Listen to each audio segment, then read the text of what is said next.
Comment devient-on écrivain ? Est-ce un choix, une nécessité ? Comment comprendre les origines de cette vocation et interpréter la trajectoire des auteurs, qu'ils soient écrivains, scénaristes, journalistes ou plumes politiques ? Je suis Aurélie Lévy et je vous propose dans mon podcast de découvrir l'autre versant de la vie d'auteur. La fabrique, ses secrets, ses questionnements, ses insécurités et ses moments de grâce. Bonjour Jean-Michel Billot. Bonjour. Et merci d'avoir accepté mon invitation. Cette semaine, l'émission Écrire est à Besançon pour le festival incontournable de la rentrée littéraire les 16, 17 et 18 septembre dans toute la métropole du Grand Besançon. Vous pourrez retrouver plus de 200 auteurs de littérature générale, mais aussi de bande dessinée et de jeunesse. Près de 100 rencontres, ateliers, lectures musicales, spectacles pour enfants, il y en a pour tous les goûts et l'entrée est gratuite. J'y étais pour ma part l'an passé en tant qu'auteur et je suis très heureuse d'y revenir cette année pour m'entretenir avec celles et ceux de cette rentrée littéraire, en particulier de la littérature jeunesse, qui fait, selon certains, parfois vivre la littérature dite générale. Jean-Michel Billot, vous faites partie de ces auteurs à jeunesse à succès, avec des livres dédiés à la jeunesse, mais toujours avec une approche historique et pédagogique. Sport est une histoire des Jeux Olympiques racontée par ses champions. Le livre évoque inexorablement l'histoire avec un grand H, c'est-à-dire l'influence de la guerre froide. Notons aussi d'ailleurs que vous y évoquez la place des femmes. Foot, un autre de vos livres, est une bible pour les amoureux du ballon rond qui retrace le parcours de 40 personnalités féminines et masculines à travers le monde et inclut d'ailleurs le foot féminin, ce qui est rare.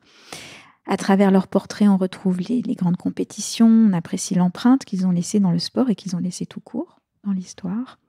Toujours dans le sport, l'école des champions raconte l'enfance des grands sportifs. Teddy Riner, Simone Biles sont parmi ceux dont on décrit le parcours et comment ils sont devenus les champions qu'on connaît aujourd'hui. Alors, ma première question, comment devient-on auteur de littérature jeunesse ?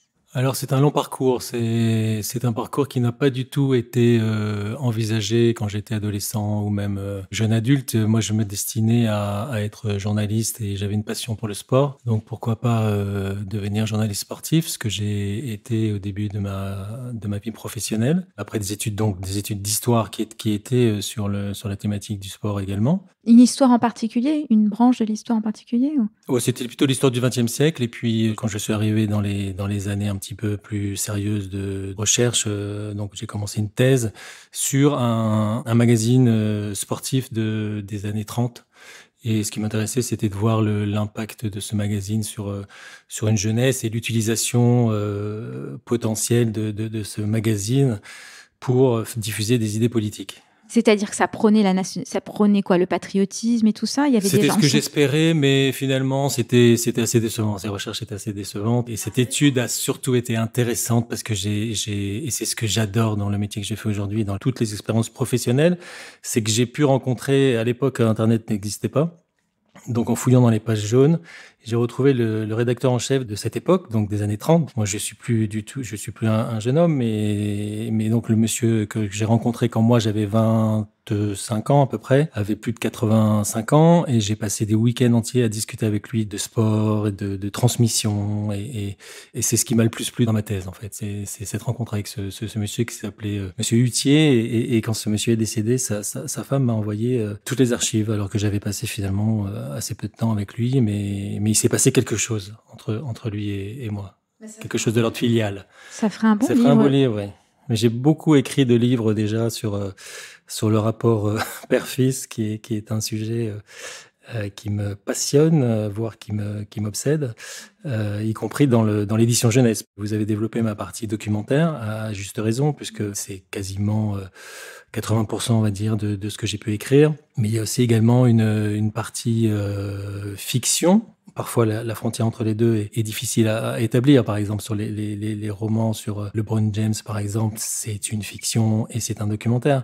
J'ai également écrit une vingtaine, voire une trentaine d'albums pour les petits, qui sont pas du tout des albums sur des thématiques très contemporaines. Les éditeurs me disent toujours « mais nous, on préférait que tu écrives plutôt sur le roller ou sur des enfants qui ont des thématiques de problématiques de classe plus rigolotes. » Et en fait, moi, je ne sais écrire que des textes assez poétiques et assez tristes. Mais c'est marrant parce que j'allais justement vous poser la question de comment on choisit avec son éditeur des titres jeunesse en fonction de quoi? Parce qu'il faut quand même les happer d'une certaine manière, c'est-à-dire trouver des choses qui vont quand même les intéresser et puis intéresser surtout leurs parents parce que quand même le grand aspect marketing de la littérature jeunesse, c'est que ce sont les parents qui achètent dans l'espoir que leurs Bien enfants sûr. vont lire. C'est une manière de leur faire découvrir la lecture, de les encourager, De les initier de effectivement les initier, à voilà, la lecture à la et à lecture. l'apprentissage et à la curiosité. Ouais, et là, vous êtes en train de me dire que finalement, vous avez une approche poétique. Et moi, bizarrement, quand j'ai lu les titres de tous vos livres, je les ai trouvés très stratégiques. Ça mêle sport, histoire, il y a quelque chose d'à la fois pédagogique, c'est des personnages qui leur C'est vrai. parlent. Et donc, Mais ça, justement, c'est la partie documentaire. Et la partie documentaire, effectivement, quand vous employez le mot de stratégie, il est à la fois un petit peu brutal et totalement légitime et totalement adapté. C'est que c'est très difficile d'amener l'enfant à l'histoire. Mais si je lui raconte, comme vous l'avez dit, la guerre froide, le racisme effrayant des États-Unis au début du XXe siècle, enfin même beaucoup plus tard, mais dans le cadre des Jeux Olympiques de Saint-Louis, je vais arriver à travers le sport et à travers une forme d'épopée ou de récit ou d'incarnation de cette histoire à l'attraper. Moi, j'écris pas pour attraper les enfants, mais j'écris pour que ça soit lu et pour qu'il y ait quelque chose qui se passe. Et on écrit toujours aussi en fonction de sa propre histoire.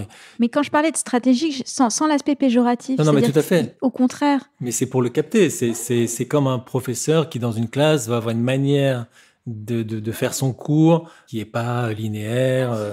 Et effectivement, c'est dans cette logique-là, tout à fait. Alors, il y a une cohérence, oui et non, parce que j'écris beaucoup de livres, je pense que j'ai écrit beaucoup trop de livres d'ailleurs, mais qui sont, une partie ont été des commandes que j'ai acceptées, donc j'ai pas non plus accepté tout et n'importe quoi, mais il y a aussi le fait que c'est un métier. Il y a des collections, il y a des stratégies, il y a des relations avec les éditeurs qui font qu'on va écrire des livres qui sont pas forcément dans une logique personnelle.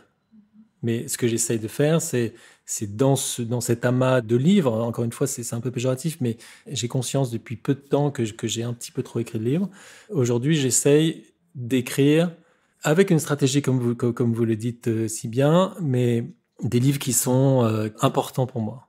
Alors, je suis pas l'auteur qui va dire l'écriture, c'est pour moi, c'est indispensable, c'est mon oxygène. Si j'écris pas, je suis très très malheureux. Si j'écris pas, je suis malheureux, mais bon, sans plus. C'est pas quelque chose. quand vous disiez les collections, ce que vous étiez en train de dire, c'est qu'on est parfois contraint en tant qu'auteur jeunesse de répondre à des commandes et d'écrire ce Exactement. que l'éditeur a envie qu'on écrive et pas forcément ce qu'on a envie d'écrire soi. Mais vous y mettez quand même une part de vous, je Bien pense. sûr, complètement. On est aussi dans une forme d'être désiré.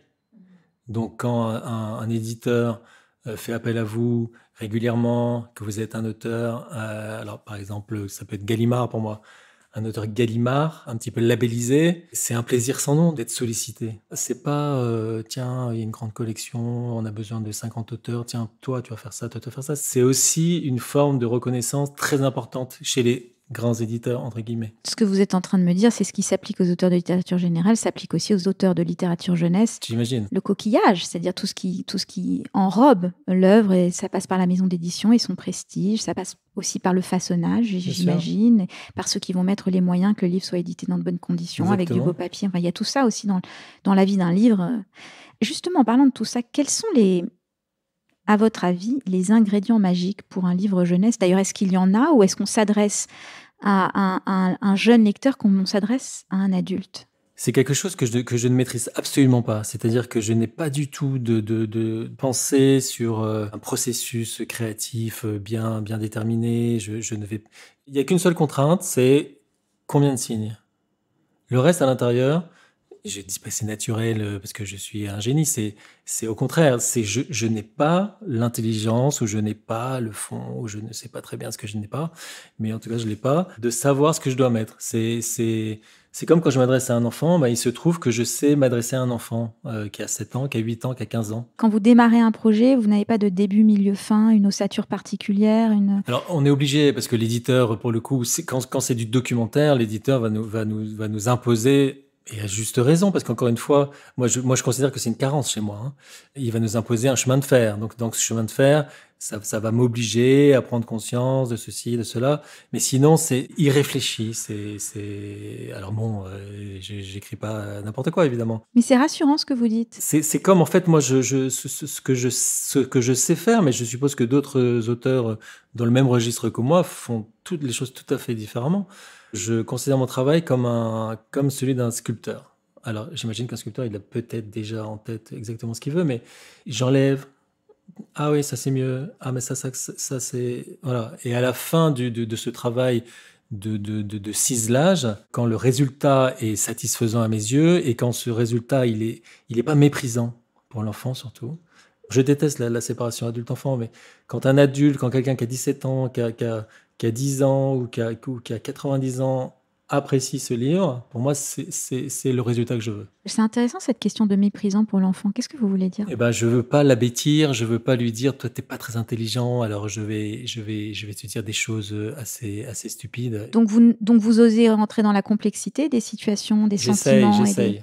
Donc ça répond à ma question. Donc vous vous adressez aussi bien à l'adulte qu'à l'enfant. Il n'y a pas une chose particulière. Oui, d'ailleurs, il m'arrive d'écrire des livres, des beaux livres, par exemple, de journalistes. Par exemple, là, j'ai écrit des livres, un atlas de l'utopie, par exemple, pour les adultes. En fait, moi, mon plaisir, c'est d'expliquer. Mon plaisir, c'est de faire comprendre les choses qui sont compliquées, y compris pour moi au début. Alors, certains sujets sont inabordables, mais sinon, il m'est arrivé d'écrire des livres, par exemple, des livres universitaires. J'ai écrit un livre sur l'histoire des chrétiens d'Orient. Un éditeur me l'a proposé de manière folle, parce que l'histoire des chrétiens d'Orient, c'est un sujet d'une complexité absolue. Mais qui a malheureusement est à l'ordre du jour. Qui est à l'ordre du jour et qu'il est depuis mais qu'il est toujours, 2 siècles, hein, enfin un siècle et demi, enfin même depuis beaucoup plus longtemps. Et j'ai écrit ce livre, c'est aux éditions de l'Harmattan. Après, j'en ai écrit un autre chez Fayard. Je connaissais même pas leur existence avant de signer le contrat. Donc, ce qui m'intéresse aussi, c'est moi d'apprendre, moi d'être dans une forme d'apprentissage. Et je me dis que si moi je comprends ce que j'écris, enfin moi c'est un peu curieux d'entendre ça. Eh bien, le lecteur va aussi, je vais me mettre à la hauteur du lecteur. Alors, je voudrais juste rebondir 2 minutes parce que vous parlez de cette anthologie sur l'utopisme, Oui. C'est ça, à une époque où le cynisme est quelque part le... Oui, une règle, enfin... Qu'est-ce que vous avez appris, en fait, en écrivant ce livre sur l'utopie? Parce que ça touche à la jeunesse aussi. Finalement, c'est quelque chose qui... L'utopie, elle naît dans l'enfance, en fait. Elle a un rapport avec la jeunesse. C'est pour ça que je vous pose la question. Totalement. Ben moi, j'ai appris énormément parce que c'était une succession d'utopies dans l'histoire. Donc, il y avait des utopies, ça pouvait être aussi bien la fac de Vincennes dans les années, soit à la fin des années 60, que des utopies du Moyen-Âge, de villes. Donc déjà le côté culturel, la curiosité, ça pour moi c'est quelque chose qui est le pire pour moi, c'est d'ouvrir un ordinateur parce que je passe de page en page et je m'arrête jamais et je vais m'intéresser. Ah tiens, c'est cet homme, il a fait ça. Ah ben il était marié avec cette dame et puis cette dame elle a fait ça et puis il s'en est là et puis c'est infini. Je me délecte de tout ça.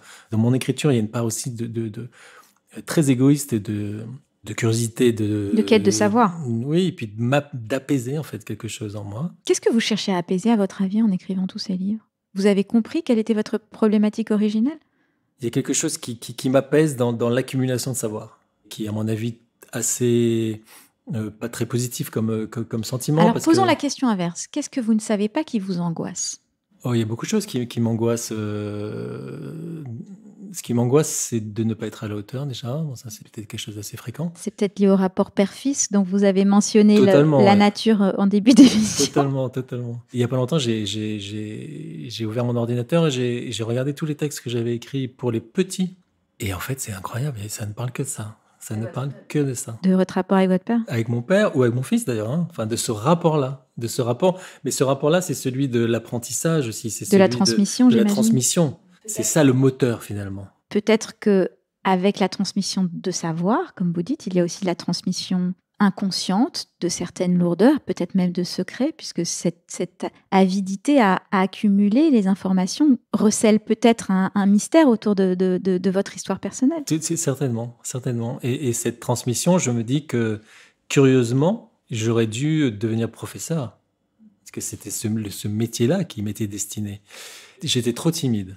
J'avais pas le charisme nécessaire pour devenir enseignant. Et là, depuis peu, je participe dans une des cités de la ville de Malakoff où je réside, à du soutien scolaire. On est loin de la littérature, mais on est assez près finalement. Cette action qui n'a rien d'extraordinaire, mais c'est quelque chose qui me bouleverse en fait. La dernière fois j'y suis allé, j'avais quasiment les larmes aux yeux. Je peux comprendre parce que pour la promo de Queenie, la marraine de Harlem, le roman graphique que j'ai coécrit avec Elisabeth Colomba, j'ai passé beaucoup de temps dans les écoles, etc. Et c'est ce que j'ai fait de plus utile, de plus noble et Bien de sûr. plus enrichissant. Exactement. Et j'espère poursuivre toutes ces démarches. Ce qui est intéressant, c'est non seulement de leur transmettre des histoires, mais aussi parce qu'on n'est ni le parent, ni le prof, justement. On bénéficie d'une écoute un peu plus juste, un peu plus large. Complètement. Et on est capable aussi de parler d'autres choses. Tout à fait. Moi, je me souviens que j'ai fini par là faire une masterclass sur le réseau. Quand on va dans des écoles un petit peu plus, des écoles en banlieue, etc., je leur ai expliqué que le réseau, c'est pas forcément connaître des gens puissants ou être le fils d'eux, etc. C'est faire des rapprochements, les 5 degrés de séparation avec les gens qu'on peut connaître et qui peuvent nous présenter d'autres gens qui connaissent potentiellement quelqu'un qui peut.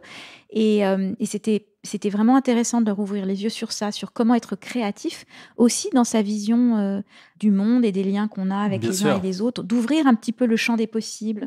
Et c'est très gratifiant de sentir qu'on a accès à cette part d'eux.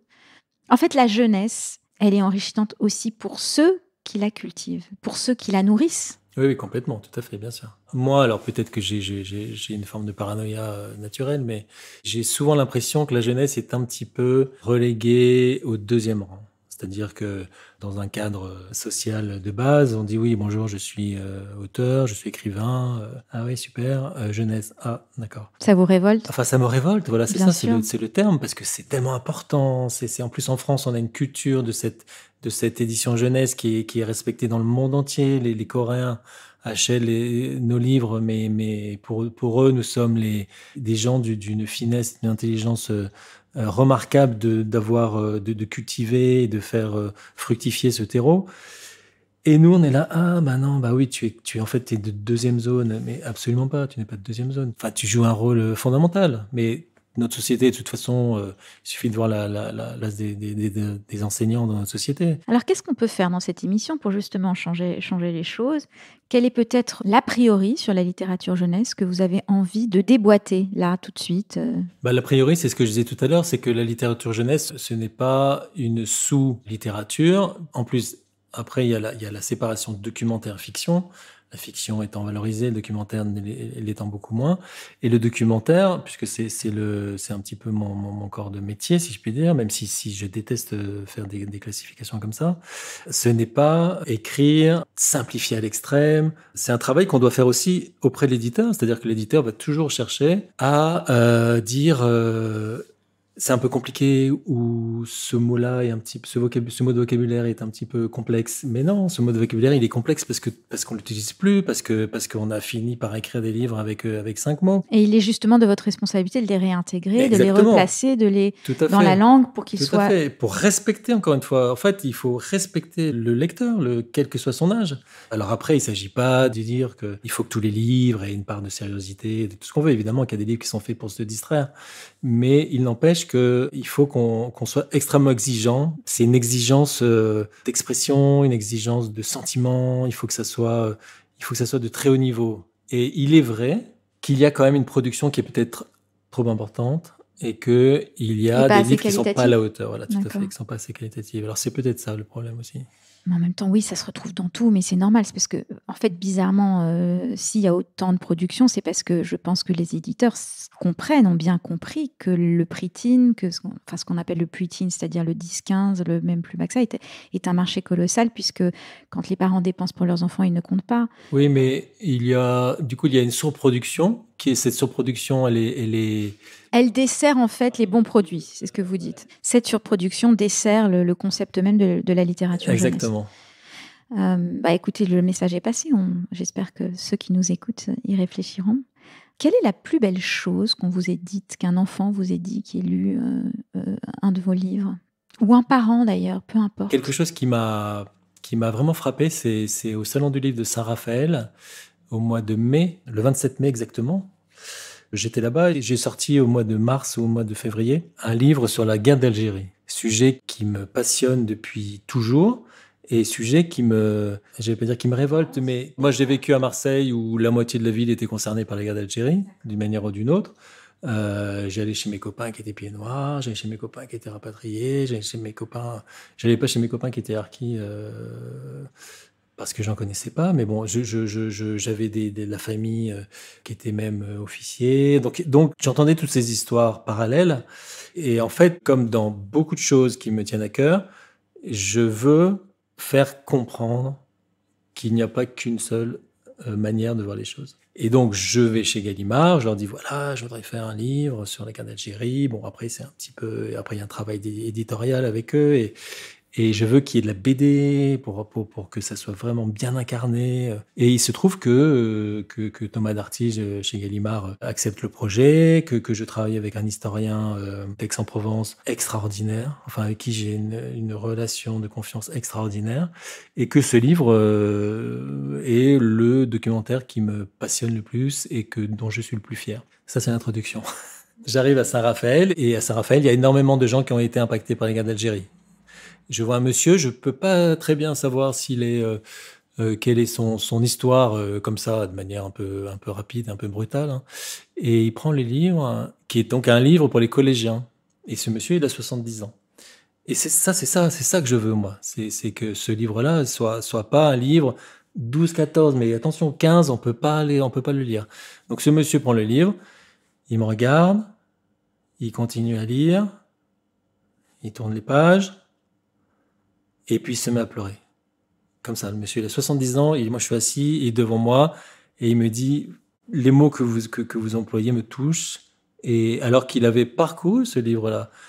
Et waouh, je me suis dit, alors que quand il l'a pris, qu'il me regardait, je me suis dit, bon, soit il va me mettre une baffe, soit je sais pas ce qui va se passer, et ça, voilà, ça pour moi c'est un. Ah bah oui, vous avez touché une âme. J'ai touché une âme, exactement. Ouais. Ce que vous dites me rappelle ce que Lucas Bellevaux disait. Je l'ai interviewé justement pour cette même émission. Les auditeurs pourront l'écouter d'ailleurs parce qu'elle passera, je pense, avant la vôtre. Il parle exactement de ça. Et quand il a montré son film Des Hommes, qui parle aussi de la guerre d'Algérie, vu de différents points de vue. Bien sûr. Et l'émotion que suscite son film a suscité. Ouais. Alors après, c'est un sujet qui est tellement émotionnel, où les gens sont tellement impactés. Donc et puis les sensibilités sont exacerbées autour de ce sujet. Mais l'idée, c'est ça. Et puis surtout qu'une personne lise ce livre qui se veut, qui n'a pas un parti pris, justement. Oui. Alors on peut dire, ah bah oui, t'as pas de parti pris, donc c'est un peu impersonnel. Non, au contraire, c'est d'expliquer que toutes ces mémoires, elles existent, hein, et que tout ça forme une histoire, et que quelqu'un qui fait partie d'une de ces mémoires soit ému. Moi, là, je rends mes droits d'auteur, je dis c'est bon, ça me suffit, c'est extraordinaire. Enfin bon, à ne pas le diffuser. En tout cas, merci beaucoup de partager avec nous je vous en prie. Votre travail, les émotions, les complications, les espoirs aussi autour de la littérature jeunesse. Je réfléchis toujours à une question finale avant l'entretien, mais en vous écoutant, je pense que la dernière question que j'ai envie de vous demander, c'est quelle est l'histoire que vous auriez aimé qu'on vous raconte jeune, justement, enfant? Mon père était conservateur de bibliothèque, mon grand-père était conservateur de bibliothèque, ma mère était bibliothécaire. Donc j'ai vécu dans une maison, il y avait beaucoup de livres, mais il n'y avait aucun livre jeunesse. Aucun livre, à part leurs propres livres. C'était, en plus, mes parents étaient assez âgés, j'étais le dernier de la famille. Je vais répondre encore une fois quelque chose que je devrais plutôt dire sur le divan d'un psychanalyste, mais c'est juste qu'on me raconte une histoire, peu importe l'histoire, s'il y a de l'émotion dedans, et s'il y a une transmission, ça me va, quoi. Voilà. Mais je pense que c'est ce que vous réussissez à faire dans vos livres. Merci beaucoup de m'avoir accordé ce moment. Merci pour vos questions. Merci beaucoup.